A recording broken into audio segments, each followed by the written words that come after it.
ನಿನಗ್ಯಾರಿಲ್ಲ ಸರಿಸಾಟಿ ಹುಲುಗೆಮ್ಮ ತಾಯಿ ಹುಲುಗೆಮ್ಮ ಅವತರಿಸಿ ದರಿಗೆ ಬಂದೆಮ್ಮ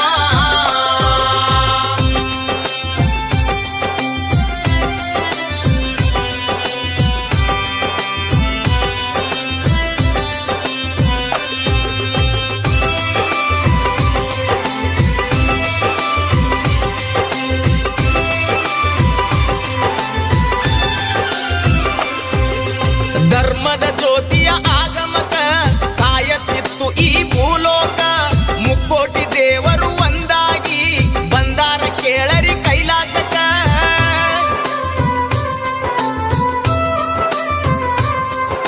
ಶಿವ ಪಾರ್ವತಿಯ ಮುಂದೆ ಬಂದು ಪ್ರಾರ್ಥನೆ ಮಾಡ್ಯಾರ ಉದಯಕ್ಕ ದೈವ ಶಕ್ತಿ ಜನಿಸಬೇಕು ತಂದೆ ಭೂಮಿಯ ಬೆಳಗಾಕ ಶಿವ ಪಾರ್ವತಿಯ ಪುತ್ರಿಯಾಗಿ ಜನಿಸಿತು ಒಂದು ನಿಜ ಬೆಳಕ ಹುಲಿಗೆಮ್ಮ ಎಂದು ನಾಮವ ಕರೆದು ಕಳಿಸ್ಯಾರ ಈ ಭೂಲೋಕಕ್ಕ ಹುಲಗಿ ಕ್ಷೇತ್ರದಿ ನೆಲೆಸ್ಯಾಳ ತಾಯಿ ಮಾನವ ಜನ್ಮದ ಉದ್ಧಾರಕ್ಕ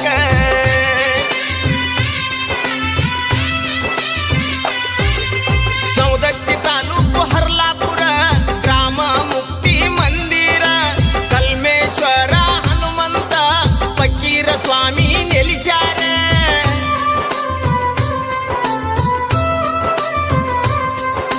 ಸರ್ವ ಭಕ್ತರ ಬಾಳನ್ನು ಬೆಳಗಿ ಗ್ರಾಮಕ ಬೆಳಕ ನೀಡ್ಯಾರ ಗ್ರಾಮ ದೇವರ ಸೇವೆಯ ಮಾಡಿ ಭಕ್ತರು ಪಾವನರ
चुन्नी में ओई चुन्नी में परफ्यूम लगावे चुन्नी में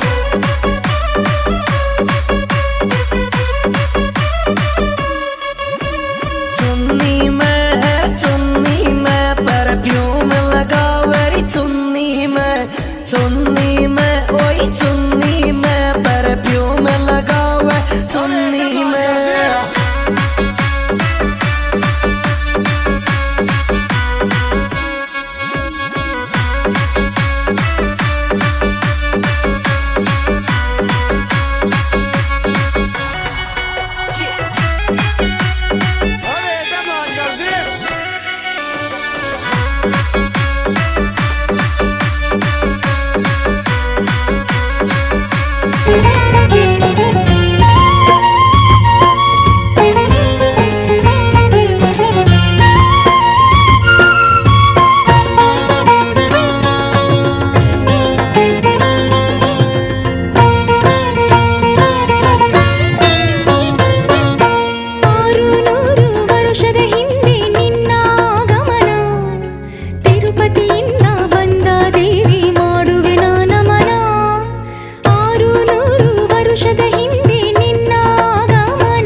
ತನ್ನ ಮುಗುಡು ನಗುವನು ಲಾಲಿಸಿ ಉಣಿಸುವನು ನಿತ್ಯ ಬೋಧಿಸಿದ ಕೃಷ್ಣ ಇವನೇನೋವ ಬಲ ಭೀಮನಿಗೂ ಬೆವರಿಳಿಸಿ ತೊಡೆ ತಟ್ಟುವ ಹೆತ್ತವರ ರೀತಿ ಕನ್ಯಾದಾನ ಕುಂತಲ್ಲಿಯೇ ಹಸಿದವಗೆ ಕೈಯ ತುತ್ತನಿಟ್ಟು ಪೊರೆಯೋ ತಾಯಿಯ ಗುಣದವನು ಕತಿಯ ಗುಳಲು ತನ್ನ ಮುಗುಳು ನಗುವನು ಲಾಲಿಸಿ ಉಣಿಸುವನು ನಿತ್ಯ ಬೋಧಿಸಿದ ಕೃಷ್ಣ ಇವನೇನೋವ ಬಲ ಭೀಮನಿಗೂ ಬೆವರಿಳಿಸಿ ತೊಡೆ ತಟ್ಟುವ ಹೆತ್ತವರ ರೀತಿ ಕನ್ಯಾದಾನ ಕುಂತಲ್ಲಿಯೇ ಹಸಿದವಗೆ ಕೈಯ ತುತ್ತನಿಟ್ಟು ಪೊರೆಯೋ ತಾಯಿಯ ಗುಣದವನು ಕತಿಯ ಗುಳಲು ತನ್ನ ಮುಗುಳು ನಗುವನು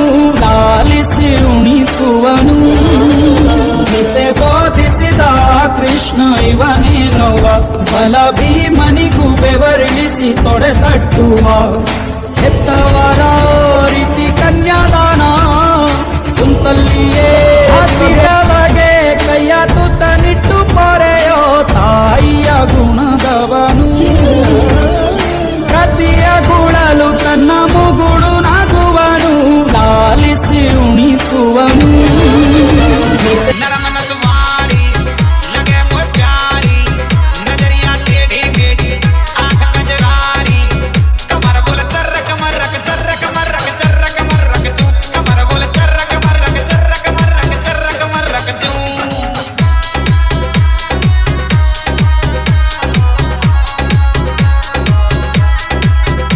आज एक कसा ना के साथ माधवगढ़ अजीत चावला गहनकर राम के साथ नवाना बसवा या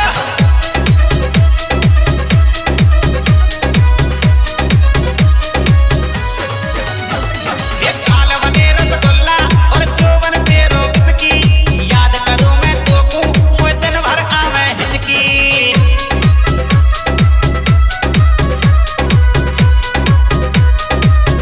ये काल बने रसगुल्ला और चौवन तेरो उसकी याद करूं मैं तो को और दिन भर आवे हिचकी चुन्नी में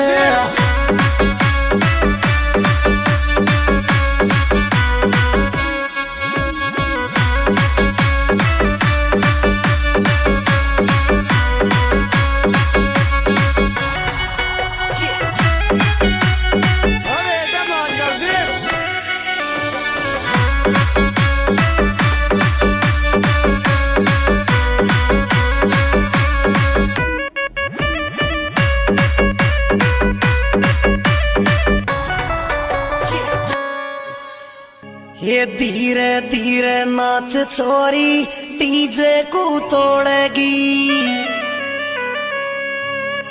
ये पगा में तेरे पायजम छोरी घुंघरू तू बांधेगी ये तोड़ेगी छोरी फोड़ेगी डीजे का पलोवर तोड़ेगी तोड़ेगी रे छोरी तोड़ेगी डीजे का सोकर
ಊರಲ್ಲಿ ಜಾತ್ರೆಗೆ ಅಂತ ಮನೇಲಿ ಒಂದೊಂದು ಮೇಕೆನ ಬೆಳೆಸಿರ್ತೀವಿ. ಅದು ನಮ್ಮ ಕುಟುಂಬದಲ್ಲೇ ಒಬ್ಬ ಸದಸ್ಯನಾಗಿ ಬೆಳೆದಿರುತ್ತೆ. ಬೆಳಗ್ಗೆ ಎದ್ರೆ ನಮ್ಮ ಮಕ್ಕಳು ಅದ್ರ ಜೊತೆ ಆಟ ಆಡ್ತಾ ಇರ್ತವೆ. ಕೊನೆಗೊಂದಿನ ಈ ಜಾತ್ರೆ ದಿನ ಬಂದೇ ಬಿಡುತ್ತೆ ನೋಡಿ. ಇವತ್ತು ಬೆಳಗ್ಗೆ ಎದ್ದು ಅದ್ರ ಮುಖ ನೋಡಿದ್ರೆ ಹೃದಯದಲ್ಲಿ ಏನೋ ಒಂಥರ ಜಲ್ ಅನ್ನುತ್ತೆ. ಆದ್ರೆ ಏನ್ ಮಾಡಕ್ಕಾಗತ್ತೆ ಹೇಳಿ, ಜಾತ್ರೆಗೆ ಅಂತಾನೆ ಬೆಳೆಸಿದ ಮೇಕೆ ಅದು. ಕಡಿಯೋಕೆ ಕರ್ಕೊಂಡು ಹೋಗ್ತಿದ್ರೆ ತನ್ನ ಮಾಲೀಕನಿಂದ ಪ್ರತಿದಿನ ಹುಲ್ ಮೇಯಕ್ಕೆ ನಡ್ಕೊಂಡು ಹೋದಾಗೆ ಕುತ್ತಿಗೆಗೆ ಹೂವಿನ ಹಾರ, ಹಣೆಗೆ ಕುಂಕುಮನ ಹಚ್ಕೊಂಡು ತಮ್ಮನ್ನು ಹಿಂಬಾಲಿಸುತ್ತೆ. ದೇವಸ್ಥಾನದ ಮುಂದೆ ಬಲಿ ಕೊಡೋ ಜಾಗದಲ್ಲಿ ಅದ್ರ ಕಣ್ಣು ಮುಂದೆನೆ ಅದ್ರ ಸ್ನೇಹಿತರ ರುಂಡ ಮುಂಡಗಳು ಬೇರ್ಪಟ್ಟು ಬಿದ್ದು ಒದ್ದಾಡ್ತಿರೋದನ್ನ ನೋಡಿದ್ರು ಕೂಡ ತನ್ನ ಸಾವಿನ ಬಗ್ಗೆನೂ ಚಿಂತೆ ಮಾಡದೇ ನಮ್ಮ ಕೈಲಿರೋ ಹುಲ್ಲನ್ನ ಕಿತ್ಕೊಂಡು ತಿಂತಾ ಇರುತ್ತೆ. ಅದನ್ನ ಕಡಿಯೋಕೆ ಅಂತ ಕಡ್ಕ ಹಗ್ಗ ಇಟ್ಕೊಳಕ್ ಬಂದ್ರೆ ಅವ್ರನ್ನ ಬುದ್ಧಿ ದೂರ ತಳ್ಳುತ್ತೆ. ಕೊನೆಗೆ ಆ ಯಜಮಾನನೇ ಹಗ್ಗ ಇಟ್ಕೊಂಡು ನಿಂತಾಗ ತಲೆ ಬಗ್ಸಿ ಕೆಳಗಡೆ ಹುಲ್ ಮೇಯ್ತಾ ಆ ಕಡ್ಗಕ್ಕೆ ಕುತ್ತಿಗೆಯನ್ನ ಕೊಟ್ಟಿರುತ್ತೆ. ಅದರ ಕುತ್ತಿಗೆಯನ್ನ ಕಡ್ದಾಗ ಆ ಹುಲ್ಲು ಇನ್ನೂ ಹೊಟ್ಟೆಗೆ ಸೇರಿರಲ್ಲ, ಕುತ್ತಿಗೆಯಲ್ಲೇ ನೇತಾಡ್ತಾ ಇರುತ್ತೆ. ಆ ಮೇಕೆಯ ತುಂಡಾಗಿರೋ ರುಂಡದ ಕಣ್ಣುಗಳನ್ನ ನೋಡಿದಾಗ ನನಗೊಂದಿಷ್ಟು ಪ್ರಶ್ನೆಗಳು ಕಾಡ್ತವೆ. ಅದಕ್ಕೆ ನಾನು ಸಾಯ್ತೀನಿ ಅನ್ನೋದು ಮೊದಲೇ ಗೊತ್ತಿತ್ತ? ನನ್ನ ಯಜಮಾನನಿಗೆ ಅಂತಾನೆ ನನ್ನ ತಲೆ ಅಂತ ಅದು ನಿರ್ಧಾರ ಮಾಡಿದ್ದ? ಇಲ್ಲಿ ಸತ್ತಿದ್ದು ಮೇಕೆನೋ ಇಲ್ಲ ನಮ್ಮ ಮನುಷ್ಯತ್ವನ? ಪ್ರಾಣ ಕೊಟ್ಟು ಅದು ದೇವ್ರಾಯ್ತಾ? ಅದನ್ನ ಕೊಂದು ನಾವು ರಾಕ್ಷಸರಾದ್ವಾ ಅಂತ? ಹೌದು, ನಾವು ರಾಕ್ಷಸರೇ. ಅದನ್ನ ಮನೆಗೆ ತಂದು ಸಣ್ಣ ಸಣ್ಣದಾಗಿ ತುಂಡು ಮಾಡಿ ಗುಂಡಿನ ಜೊತೆ ನೆಂಟರಿಗೆಲ್ಲ ಬಡಿಸಿದ್ವಿ. ಇದನ್ನೆಲ್ಲ ನೋಡಿದಾಗ ಮಾನವೀಯತೆ ಅನ್ನೋದು ನಮ್ಮೊಳಗೆ ಸತ್ತಿದೆ ಅನ್ನೋದು ಗೊತ್ತು. ಆದ್ರೆ ಏನ್ ಮಾಡ್ತೀರಾ ಹೇಳಿ, ನಾವು ಬೆಳೆದಿರೋಂತ ಆಹಾರ ಪದ್ಧತಿನೇ ಅಂತದ್ದು. ನಮ್ಮ ಸಮಾಧಾನಕ್ಕೋಸ್ಕರ ಕೊಂದ ಪಾಪ ತಿಂದು ಪರಿಹಾರ ಅನ್ನೋ ಕಾನ್ಸೆಪ್ಟ್ ಅಲ್ಲಿ ನಾವು ಬದುಕ್ತಾ ಇದೀವಿ. ಈ ಬಲಿ ಕೊಡೋದನ್ನ ನೋಡಿದಾಗ ಎಷ್ಟೋ ಸರಿ ಯಾಕೆ ನಾವು ಈ ಮಾಂಸಾಹಾರವನ್ನು ತ್ಯಜಿಸಿ ಮನುಷ್ಯರಾಗಬಾರ್ದು ಅಂತ ಅನ್ಸುತ್ತೆ. ಆದ್ರೆ ಆ ವಿಚಾರಗಳು ಆ ಕ್ಷಣದಲ್ಲಿ ಅಲ್ಲಿ ಇರೋವರೆಗೂ ಮಾತ್ರ. ಮತ್ತೆ ಆ ಜಾಗದಿಂದ ಬಿಟ್ಟು ಬಂದು ನಮ್ಮ ವಾತಾವರಣದಲ್ಲಿ ಯಾಕೆ ಊರಲ್ಲಿ ಜಾತ್ರೆಗೆ ಅಂತ ಮನೇಲಿ ಒಂದೊಂದು ಮೇಕೆನ ಬೆಳೆಸಿರ್ತೀವಿ. ಅದು ನಮ್ಮ ಕುಟುಂಬದಲ್ಲೇ ಒಬ್ಬ ಸದಸ್ಯನಾಗಿ ಬೆಳೆದಿರುತ್ತೆ. ಬೆಳಗ್ಗೆ ಎದ್ರೆ ನಮ್ಮ ಮಕ್ಕಳು ಅದ್ರ ಜೊತೆ ಆಟ ಆಡ್ತಾ ಇರ್ತವೆ. ಕೊನೆಗೊಂದಿನ ಈ ಜಾತ್ರೆ ದಿನ ಬಂದೇ ಬಿಡುತ್ತೆ ನೋಡಿ. ಇವತ್ತು ಬೆಳಗ್ಗೆ ಎದ್ದು ಅದ್ರ ಮುಖ ನೋಡಿದ್ರೆ ಹೃದಯದಲ್ಲಿ ಏನೋ ಒಂಥರ ಜಲ್ ಅನ್ನುತ್ತೆ. ಆದ್ರೆ ಏನ್ ಮಾಡಕ್ಕಾಗತ್ತೆ ಹೇಳಿ, ಜಾತ್ರೆಗೆ ಅಂತಾನೆ ಬೆಳೆಸಿದ ಮೇಕೆ ಅದು. ಕಡಿಯೋಕೆ ಕರ್ಕೊಂಡು ಹೋಗ್ತಿದ್ರೆ ತನ್ನ ಮಾಲೀಕನಿಂದ ಪ್ರತಿದಿನ ಹುಲ್ ಮೇಯಕ್ಕೆ ನಡ್ಕೊಂಡು ಹೋದಾಗೆ ಕುತ್ತಿಗೆಗೆ ಹೂವಿನ ಹಾರ, ಹಣೆಗೆ ಕುಂಕುಮನ ಹಚ್ಕೊಂಡು ತಮ್ಮನ್ನು ಹಿಂಬಾಲಿಸುತ್ತೆ. ದೇವಸ್ಥಾನದ ಮುಂದೆ ಬಲಿ ಕೊಡೋ ಜಾಗದಲ್ಲಿ ಅದ್ರ ಕಣ್ಣು ಮುಂದೆನೆ ಅದ್ರ ಸ್ನೇಹಿತರ ರುಂಡ ಮುಂಡಗಳು ಬೇರ್ಪಟ್ಟು ಬಿದ್ದು ಒದ್ದಾಡ್ತಿರೋದನ್ನ ನೋಡಿದ್ರು ಕೂಡ ತನ್ನ ಸಾವಿನ ಬಗ್ಗೆನೂ ಚಿಂತೆ ಮಾಡದೇ ನಮ್ಮ ಕೈಲಿರೋ ಹುಲ್ಲನ್ನ ಕಿತ್ಕೊಂಡು ತಿಂತಾ ಇರುತ್ತೆ. ಅದನ್ನ ಕಡಿಯೋಕೆ ಅಂತ ಕಡ್ಕ ಹಗ್ಗ ಇಟ್ಕೊಳಕ್ ಬಂದ್ರೆ ಅವ್ರನ್ನ ಬುದ್ಧಿ ದೂರ ತಳ್ಳುತ್ತೆ. ಕೊನೆಗೆ ಆ ಯಜಮಾನನೇ ಹಗ್ಗ ಇಟ್ಕೊಂಡು ನಿಂತಾಗ ತಲೆ ಬಗ್ಸಿ ಕೆಳಗಡೆ ಹುಲ್ ಮೇಯ್ತಾ ಆ ಕಡ್ಗಕ್ಕೆ ಕುತ್ತಿಗೆಯನ್ನ ಕೊಟ್ಟಿರುತ್ತೆ. ಅದರ ಕುತ್ತಿಗೆಯನ್ನ ಕಡ್ದಾಗ ಆ ಹುಲ್ಲು ಇನ್ನೂ ಹೊಟ್ಟೆಗೆ ಸೇರಿರಲ್ಲ, ಕುತ್ತಿಗೆಯಲ್ಲೇ ನೇತಾಡ್ತಾ ಇರುತ್ತೆ. ಆ ಮೇಕೆಯ ತುಂಡಾಗಿರೋ ರುಂಡದ ಕಣ್ಣುಗಳನ್ನ ನೋಡಿದಾಗ ನನಗೊಂದಿಷ್ಟು ಪ್ರಶ್ನೆಗಳು ಕಾಡ್ತವೆ. ಅದಕ್ಕೆ ನಾನು ಸಾಯ್ತೀನಿ ಅನ್ನೋದು ಮೊದಲೇ ಗೊತ್ತಿತ್ತ? ನನ್ನ ಯಜಮಾನನಿಗೆ ಅಂತಾನೆ ನನ್ನ ತಲೆ ಅಂತ ಅದು ನಿರ್ಧಾರ ಮಾಡಿದ್ದ? ಇಲ್ಲಿ ಸತ್ತಿದ್ದು ಮೇಕೆನೋ ಇಲ್ಲ ನಮ್ಮ ಮನುಷ್ಯತ್ವನ? ಪ್ರಾಣ ಕೊಟ್ಟು ಅದು ದೇವ್ರಾಯ್ತಾ? ಅದನ್ನ ಕೊಂದು ನಾವು ರಾಕ್ಷಸರಾದ್ವಾ ಅಂತ? ಹೌದು, ನಾವು ರಾಕ್ಷಸರೇ. ಅದನ್ನ ಮನೆಗೆ ತಂದು ಸಣ್ಣ ಸಣ್ಣದಾಗಿ ತುಂಡು ಮಾಡಿ ಗುಂಡಿನ ಜೊತೆ ನೆಂಟರಿಗೆಲ್ಲ ಬಡಿಸಿದ್ವಿ. ಇದನ್ನೆಲ್ಲ ನೋಡಿದಾಗ ಮಾನವೀಯತೆ ಅನ್ನೋದು ನಮ್ಮೊಳಗೆ ಸತ್ತಿದೆ ಅನ್ನೋದು ಗೊತ್ತು. ಆದ್ರೆ ಏನ್ ಮಾಡ್ತೀರಾ ಹೇಳಿ, ನಾವು ಬೆಳೆದಿರೋಂತ ಆಹಾರ ಪದ್ಧತಿನೇ ಅಂತದ್ದು. ನಮ್ಮ ಸಮಾಧಾನಕ್ಕೋಸ್ಕರ ಕೊಂದ ಪಾಪ ತಿಂದು ಪರಿಹಾರ ಅನ್ನೋ ಕಾನ್ಸೆಪ್ಟ್ ಅಲ್ಲಿ ನಾವು ಬದುಕ್ತಾ ಇದೀವಿ. ಈ ಬಲಿ ಕೊಡೋದನ್ನ ನೋಡಿದಾಗ ಎಷ್ಟೋ ಸರಿ ಯಾಕೆ ನಾವು ಈ ಮಾಂಸಾಹಾರವನ್ನು ತ್ಯಜಿಸಿ ಮನುಷ್ಯರಾಗಬಾರ್ದು ಅಂತ ಅನ್ಸುತ್ತೆ. ಆದ್ರೆ ಆ ವಿಚಾರಗಳು ಆ ಕ್ಷಣದಲ್ಲಿ ಅಲ್ಲಿ ಇರೋವರೆಗೂ ಮಾತ್ರ. ಮತ್ತೆ ಆ ಜಾಗದಿಂದ ಬಿಟ್ಟು ಬಂದು ನಮ್ಮ ವಾತಾವರಣದಲ್ಲಿ ಇನ್ವಾಲ್ವ್ ಆಗ್ತೀವೋ ಆಗ ಮತ್ತೆ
కోరామీసం నేను కొంటే సరసం నువ్వు మన మందు మంచి కాంబినేషన్ హిట్టమ్మా చిట్టి నడుమే నువ్వు సిటికే నేలే నేను నిన్ను ముట్టకుండా వదిలి పెట్టేదెట్టమ్మా కిక్కిచ్చే నీకే కిక్కిస్తా రక్కమ్మా రారా ಅತಿಯಾದ ರೂಪ ಸೀತೆಗೆ ಮುಳುವ, ಅತಿಯಾದ ಗರ್ವ ರಾವಣನಿಗೆ ಅತಿಯಾದ ಸತ್ಯ ಹರಿಶ್ಚಂದ್ರನಿಗೆ ಪರೀಕ್ಷೆ ಮಾಡಿ. ಆದುದರಿಂದ ಯಾವುದು ಅತಿಯಾಗುವುದು ನೋವು ನೋಡಿ ನನ್ನ ಹತ್ರ ಜಗತ್ತಿನಲ್ಲಿ ಮೋಸಕ್ಕೆ ಬೆಳೆದ ನಿಯತ್ತಾಗಿರುವವರಿಗೆ ನೋವು. ಜೀವನದಲ್ಲಿ ಜವಾಬ್ದಾರಿಯನ್ನು ಪದವನ್ನು ಮಾತ್ರ ತ್ಯಾಗ ಎನ್ನುವ ಎರಡಕ್ಷರದ ಹಿಂದೆ ಸಾವಿರಾರು ಆಸೆಗಳ ಸಮಾಧಿ ಇದೆ. ನನ್ನ ಬದುಕಿನಲ್ಲಿ ಬರೋರಿಗೆ ಅದ್ದೂರಿ ಸ್ವಾಗತ, ನನ್ನ ಬಿಟ್ಟು ಹೋಗೋರಿಗೆ ಭರ್ಜರಿ ಬಿಡುಗಡೆ. ಜೀವನನೇ ಹಾಗೆ, ಎಲ್ಲದಕ್ಕೂ ಹಾಜರಿರಬೇಕು. ಕಾಲಾಯ ತಸ್ಮೈ. ಅಗತ್ಯಕ್ಕಿಂತ ಜಾಸ್ತಿ ಒಳ್ಳೆಯವರಾಗಲು ದುಡ್ಡೇ ಇಲ್ಲ, ಆದ್ರೆ ದುಡ್ಡಿಲ್ಲದೆ ನೀನು. ಕನಸುಗಳು ಎಷ್ಟೇ ಇದ್ದರೂ ಪರಿಸ್ಥಿತಿಗೆ ತಲೆಬಾಗಲೇಬೇಕು. ಆಸೆಗಳು ಎಷ್ಟೇ ಇದ್ರೂ ಅನುಕೂಲಕ್ಕೆ ಶರಣಾಗಲೇಬೇಕು. ಬಯಕೆಗಳು ಎಷ್ಟೇ ಇದ್ರೂ ಅವಕಾಶಕ್ಕೆ ಕಾಯಬೇಕು. ಕಷ್ಟಗಳು ಎಷ್ಟೇ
ಕೋಳಿ ನುಂಗಿತ್ತ ಕೊಡಗನ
ಚುಕ್ಕಿಗಳ